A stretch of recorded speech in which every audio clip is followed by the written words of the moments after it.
Sud Radio ça roule, Laurence Perrault, Pierre Chasseret. Et il y a quelques jours, je vous rappelle qu'une association, un collectif appelé La Ronce, avait décidé de dégonfler les pneus de SUV, puisque le SUV, selon eux, et selon, a priori, on en avait déjà parlé d'ailleurs, Pierre, WWF, était la deuxième cause de la pollution de l'air. Et effectivement, on en parle parce que, au nom des idées, quelles qu'elles soient, a-t-on le droit d'entraver la liberté des autres, de bouger, de mobilité, mais aussi la liberté de penser et d'imposer leurs lois et d'imposer, c'est une vraie question que je pose et on vous attend au 0826 300 300. Pour en parler, on a nos deux avocats et on a voulu ce plateau d'invités pour vous aussi au 0826 300 300. Vous pouvez évidemment nous retrouver pour leur poser des questions. Bertrand Pavlik, avocat expert en assurance entre autres et donc en assurance auto, puisque lorsqu'on est vandalisé, comment est-ce qu'on va réagir, et maître Jean-Baptiste Yoska, avocat en droit routier. Pierre, évidemment, on en parle et ça réagit beaucoup sur Twitter. Alors évidemment, Twitter, c'est un peu tout le monde parle, mais a priori, tout le monde n'est pas d'accord sur ce sujet. Quelque part, il y en a qui disent c'est bon, on n'a que ces moyens-là maintenant pour se faire entendre. En fait, ce qui se passe, Laurence, c'est que moi, quand je vois le sondage et qu'on me dit, je suis comme toi, qu'on me dit que 12% comprennent des actions, ça veut dire qu'on a 12% de la population à qui on a réussi à mettre dans la tête un espèce de scénario qui voudrait que si les voitures roulent, demain on meurt tous. Alors évidemment, on les connaît. Hein. Moi, je regardais sur les réseaux sociaux, on en voit un notamment qui a la délicatesse de s'amuser sur son temps de travail. Il bosse pour une communauté de communes en plus. À tweeter du matin au soir contre Pierre Chasseret et 40 millions d'automobilistes, c'est sa grande passion. Mais vous avez des fous furieux. C'est-à-dire qu'aujourd'hui, ces gens-là se sont investis d'une mission hygiéniste et au nom du fait qu'ils vont sauver l'humanité, rien que ça, s'il n'y a plus de voitures, dans leur coin, l'humanité est sauvée, on vit tous jusqu'à 400 ans. Eh bien, ils se sentent tellement investis de cette mission qu'ils en viennent à ne plus voir la réalité. Et puis ils ne voient plus que la qualité de l'air s'améliore, ils ne voient plus rien. Ils veulent juste la fin du SUV. Pourquoi le SUV? On ne sait pas. Mais c'est leur objectif de vie à tout prix. Oui, et puis à devenir un peu extrémiste, Jean-Baptiste, je ne veux pas y arriver, maître Pavlik, parce que on est dans une époque, j'ai la sensation, en tout cas c'est ce qu'on ressent beaucoup autour de moi, où dès qu'on a une idée différente des autres, on veut l'imposer de façon extrêmement violente ou brutale. Et malheureusement, les faits d'actualité nous l'ont encore prouvé ces dernières heures. Enfin, vous voyez, vous, les choses évoluer en tant qu'avocat avec ce regard de la justice Bien sûr, mais je voudrais simplement vous poser une colle en préambule. Quel est le premier programme politique écologique qui a été appliqué au XXe siècle ? Ah, c'est une colle. C'est en 1933, c'était les écologistes verts de gris, avec le naturisme, le retour du corps, etc. Ça va, Hitler était végétarien, était même vegan, donc c'était le premier programme politique écologique. Non, mais le naturisme, c'est pas grave. Donc, non, mais enfin bon, il y avait plein de choses qu'ils n'avaient pas empêché. Non, moi je suis pour. Non, mais ça fait pas de mal et ça m'empêche pas de vivre et ça m'empêche pas de travailler. Oui, mais on retrouve ça. C'est qu'en fait, on a des ayatollahs qui vont utiliser des moyens parce qu'appeler à la destruction, c'est quand même une infraction pénale. Et là, je parle sous le couvert de mon confrère. Au niveau des assurances, alors j'ai un correctif, tiens, pendant que j'y pense, la garantie pour le feu n'est pas la même que la garantie pour le vandalisme. C'est-à-dire c'est-à-dire qu'en fait, c'est une garantie à part le feu. Ouais. C'est-à-dire que si on met feu à ma voiture, c'est pas du vandalisme. Même si c'est quelqu'un qui vandalise ma voiture en y mettant le feu. Oui, mais il y a une garantie feu. Pampan, feu, oui. pampan. Le vandalisme, c'est on vous casse le pare-brise, on vous pète une vitre, on vous crève les pneus, on vous raye la voiture. Le feu, c'est le feu. Le feu, c'est le feu. Même si c'est un vandaliste qui a mis... Oui. Et il faut déposer plainte dans les 2 jours, c'est important. Là, je pense,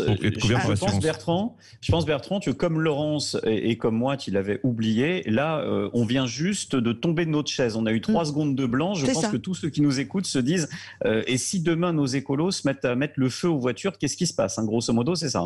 Je pense que là, on sera en plus dans une infraction criminelle, puisque je pense que... Et je suis pas pénaliste, je parle sous le couvert de mon confrère.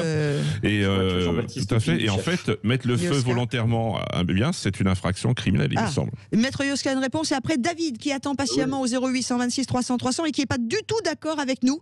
Donc, vous savez qu'on donne la parole à tout le monde sur Sud Radio. Maître Yoska. Oui, c'est une infraction criminelle, mais surtout, vous savez ce qui me fait peur, c'est que dans mon sud natal, on a une expression « à con et demi ».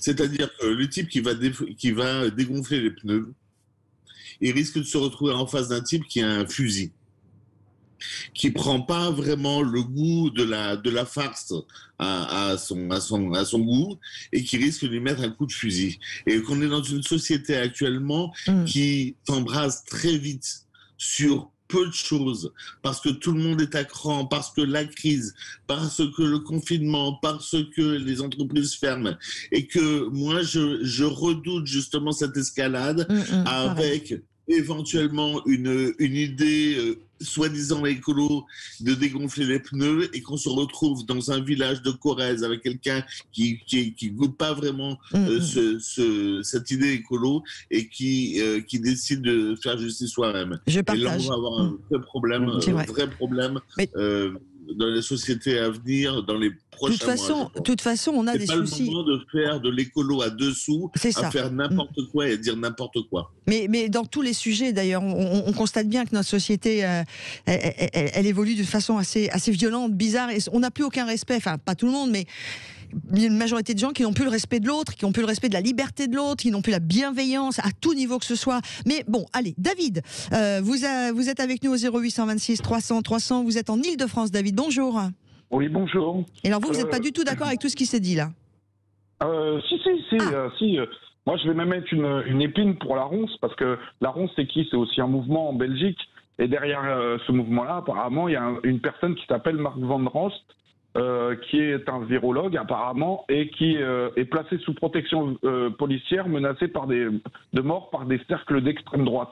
Derrière ça, il y a la gauche. Et quand on a des mouvements comme ça qui arrivent... C'est le complotisme, ça, là. Ben non, le complotisme, déjà, je vais vous dire une chose, ça n'est pas ceux qui dénoncent, c'est ceux qui se cachent. Ah bon, d'accord. Donc je préfère le préciser, parce que bon, très souvent, les personnes à court d'arguments vous traitent de complotistes. Non. Les complotistes, ils vous diront jamais les choses. Justement, ils vont le garder pour eux et vous le saurez pas. On est d'accord? Ah bah oui, c'est le complot. Okay. Donc, en fait, ça fait un buzz temporaire. Et ce buzz temporaire, justement, fait en sorte que les actions ne fonctionnent pas, que les résultats, il n'y en aura pas. Ça va être un buzz temporaire, un feu de paille. Il y a une personne qui a fait une vidéo sur YouTube, qui a dit qu'il cherchait une émulsion politique. Derrière ça, il y a encore de la politique. Y a-t-il une fin politique pour les élections en 2022? Je ne sais pas ce qui se passe en France. Pourquoi autant d'engouement et autant de pubs autour de ce mouvement-là? Je me pose des questions, parce que derrière tout plein de mouvements, vous avez vu, il y a eu beaucoup de choses. Il y a eu beaucoup de choses de bizarres quand même, et qui étaient financées par des personnes bizarres. Oui, mais David, excusez-moi de vous recentrer sur le sujet d'aujourd'hui. Est-ce que vous, parce que j'entends bien ce que vous dites, mais vous comprenez qu'un collectif comme ça puisse menacer de laisser les gens à pied en dégonflant ou en vandalisant leur voiture? Je comprends pas, je suis complètement contre. Et d'ailleurs, ça va mettre les gens les uns contre les autres, comme les anti-masques et les pour le masque et les anti-masques. Là, on est en train de diviser le peuple. De tous les mouvements qui sont en train d'arriver, ça divise les gens. Oui, je suis contre ce qu'ils sont en train de faire. Maintenant, ils parlent des néonicotinoïdes. Je voulais en parler des néonicotinoïdes. Oui, c'est important d'être très sensibilisé sur cette cause-là, puisque les abeilles sont en train de mourir. Et s'il n'y a plus d'abeilles, il n'y a plus d'humanité. Voilà, ça c'est vrai. Mais après, s'en prendre aux gens et les gens en entache, je suis contre. Je voulais vous dire une dernière chose. Oui, allez-y. S'il vous plaît, Bien et je vais en finir là-dessus. Voilà, vous pouvez soutenir la page MGL France sur Facebook, c'est un média indépendant. Voilà, c'était une petite dédicace. C'est fait. C'est génial. C'est fait. Merci beaucoup, David. Je vous remercie pour tout. De rien. Merci à vous d'écouter Sud Radio. Pierre, merci David. Pierre, voilà. En tout cas, quoi qu'il en soit, aujourd'hui, j'ai envie de demander donc concrètement à nos amis avocats, que peut-on faire aujourd'hui sciemment pour contrer ce genre de menaces et ou d'actions? Tout de suite, un dépôt de plainte. Tout de suite, aller au commissariat, à la gendarmerie, en disant on m'a dégonflé mes pneus, j'y vois un acte malveillant, je veux absolument faire un dépôt de plainte, je veux absolument qu'il y ait une enquête qui soit menée.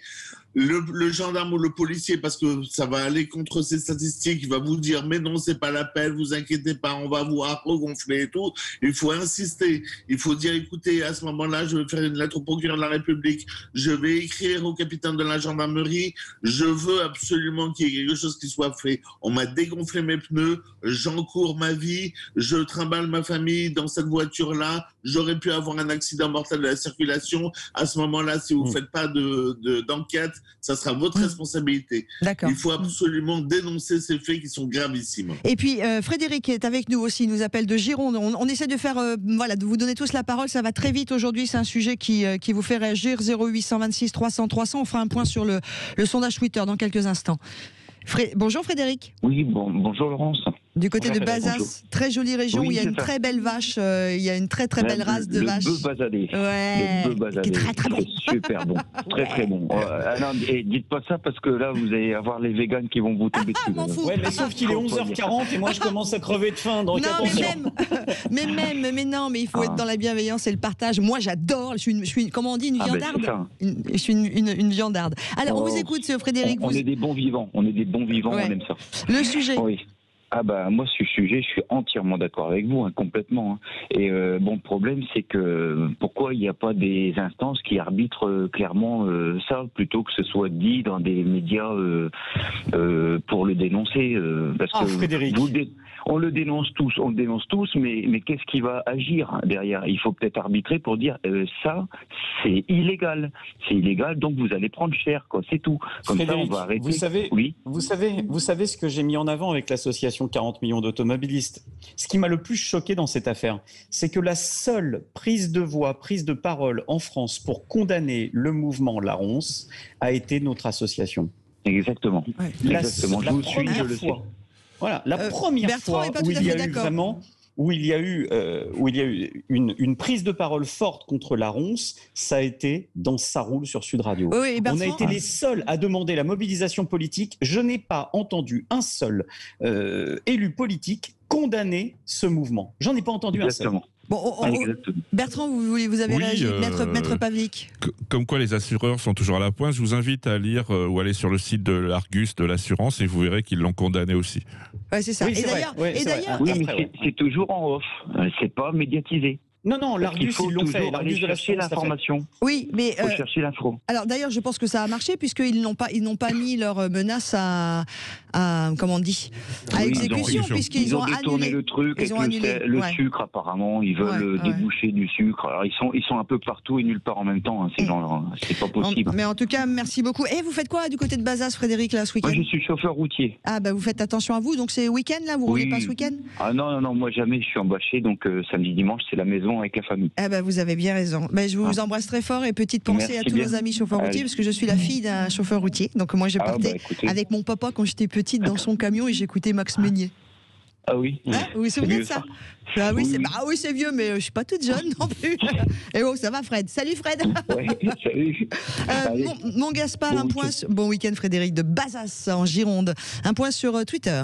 Eh bien, sur notre sondage dégonfler des pneus pour symboliser leur combat, les écologistes vont-ils trop loin? Le oui a gagné 1% de plus, Laurence, puisque maintenant vous êtes 89% à penser que oui, les écologistes vont trop loin. Merci beaucoup à nos deux invités, maître Jean-Baptiste Yoska, avocat spécialisé en droit routier. Merci d'avoir été avec nous, Jean-Baptiste. Merci à vous, Laurence. Merci aussi à maître Bertrand Pavlik, avocat expert en assurance et en l'occurrence en assurance auto. Merci à vous, Laurence, et à tout le monde. Passez un très très beau week-end. Allez, dans quelques instants, saviez-vous qu'il existe un classement sur les meilleures aides à la conduite? Les constructeurs automobiles utilisent de plus en plus l'ensemble des capteurs qui sont installés sur leur voiture. Alors, j'ai envie de vous poser la question, votre voiture a-t-elle un système d'aide à la conduite qui a remporté un des prix? Avez-vous une Renault Clio, une Peugeot 2008, ou une Mercedes, ou une BMW série 3, ou une Volkswagen, etc. On parle de tout ça avec le spécialiste Pierre Castin, qui est le président de l'UTAC Céram, mais ce sera après la pub et surtout après avoir rencontré le gagnant des Superbikes à Nogaro.